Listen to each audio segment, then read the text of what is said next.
parikoy, no? Ito muna ang vlog natin mga parikoy. Wala pa tayong update doon sa bubo mga parikoy. Hindi ko pa na paayos. Wala pa kasing pera mga parikoy pambili ng pinakagalaw niya. Yeah, ito muna ang vlog natin mga parikoy. Shoutout pa lang sa inyong lahat yun mga parikoy. Sa lahat ng mga OFW natin dyan, shoutout sa inyong mga idol. So ito mga parikoy, no, pauwi tayo sa amin mga parikoy sa bukid. Tapos gabi na. Masarap kasi, maganda kasi mga parikoy ng biyahe pag gabi. Kasi walang init. Pero medyo nakakatakot lang yung daan mga parikoy. Kailangan dito mga parikoy, matibay ang loob mga parikoy pag nasa kalagitnaan ng daanan. Kasi ang dilim mga parikoy, tapos wala ganong mga bahay mga parikoy. Kaya minsan may makikita ka pa dyan sa tabi-tabi sa madilim. Kaya let's go mga parikoy, samahan niyo ako sa biyahe ko mga parikoy pauwi. Gabi na kasi tayo makauwi mga parikoy.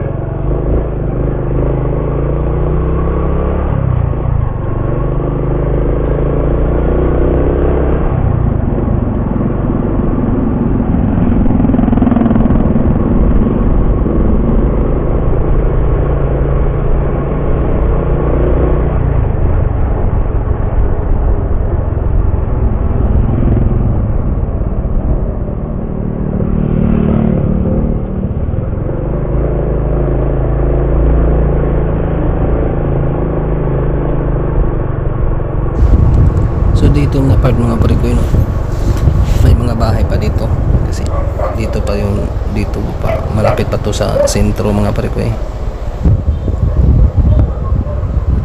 kaya marami pang bahay dito.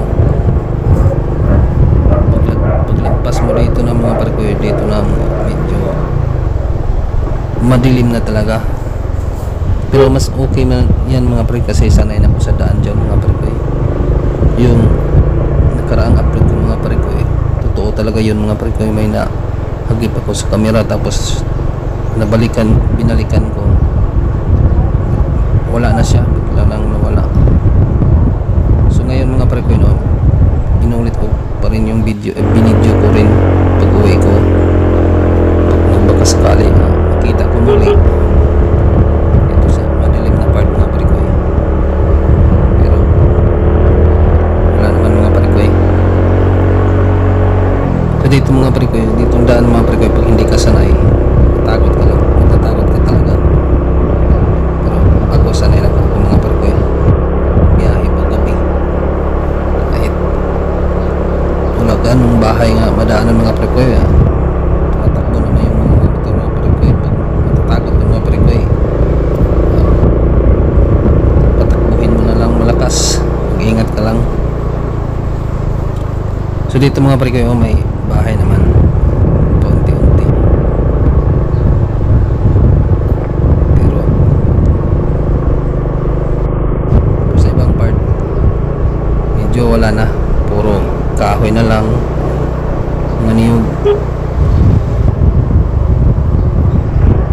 So wala pa kasi tayo, hindi pa kasi tayo makapag-vlog doon sa bubo mga parikoy, kasi yun na nga, nasabi ko na nga, hindi ko pa napaayos kasi yung budget talaga mga parikoy, wala pa talagang budget mga parikoy.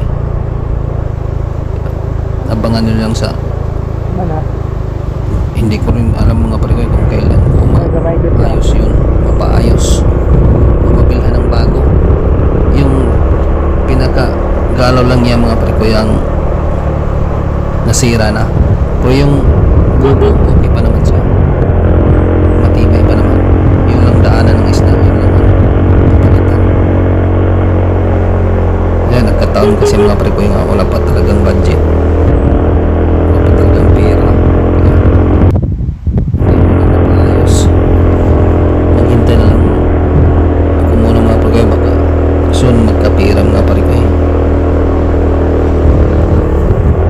Kasi hindi naman pwede mga pre-koy lagat araw-araw kasi kailangan ko ng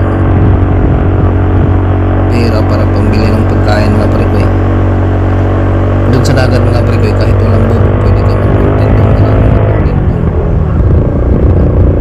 Makakalan doon ng sea urchin or mga shells, doon magmukbang, marami, pwede naman mga pre-koy, no? Pero malayo kasi yun mga pre-koy dito sa amin, hindi kasi pwede tayo mag-focus tayo doon sa dagat kasi una pa sa gasolina lang mga pre-koy, sa panggas ng motor gastos na. Tapos makapag-vlog ka nga doon pero wala ka namang pera, wag ka pang bili ng pagkain mo pag uwi mo. Kailangan kasi mga pre-koy magtrabaho talaga. Pag may oras na makapag-vlog, mag-vlog tulad nito mga pre-koy, pag uwi mga pre-koy, sayang naman yung binidyo mo lang. Ito lang muna ang upload natin mga pre-koy. Shoutout na lang sa inyong lahat dyan mga pre-koy. Baka ilang siguro katapusan or next month, baka mapaayos na yun mga pre-koy. Baka save tayo ng mag-save tayo paunti-unti mga pre-koy para pang-ayos doon, para makapag-vlog tayo uli doon sa Kuan Bubo mga pre-koy, no? Kasi miss ko na pumunta ng dagat mga pre-koy, yung magtula sa laot mga pre-koy, kasi matagal-tagal na tayong hindi nakapag adventure, kaya dito mo lang tayo mag-vlog mga pre-koy.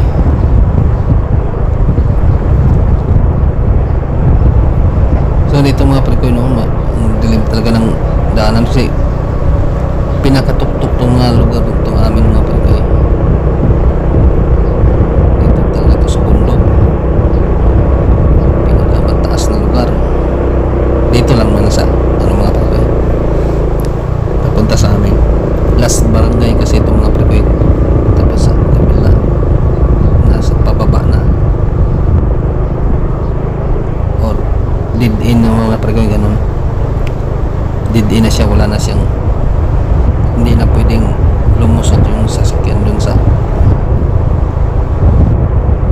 ano sa unahan.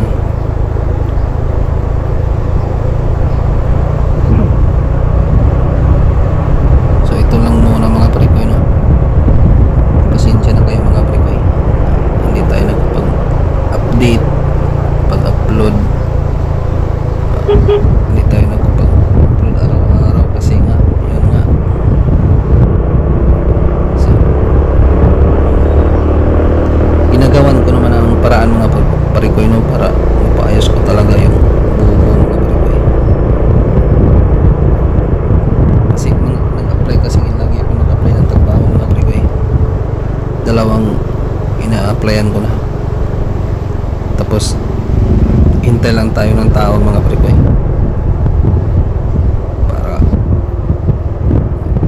para magka-pera tayo.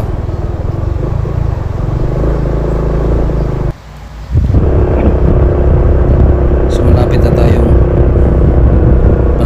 mga pre-koy, no? Hanggang dito na lang video natin mga pre-koy, no? Salamat pa rin sa sumasuporta mga pre-koy. Ingat kayo palagi sa araw-araw yung ginagawa mga pre-koy, no? Shoutout na lang sa lahat yun mga pre-koy, at pasensya na kayo sa vlog ko mga pre-koy. Ito lang muna ang vlog natin mga pre-koy. Soon maayos ng bubo natin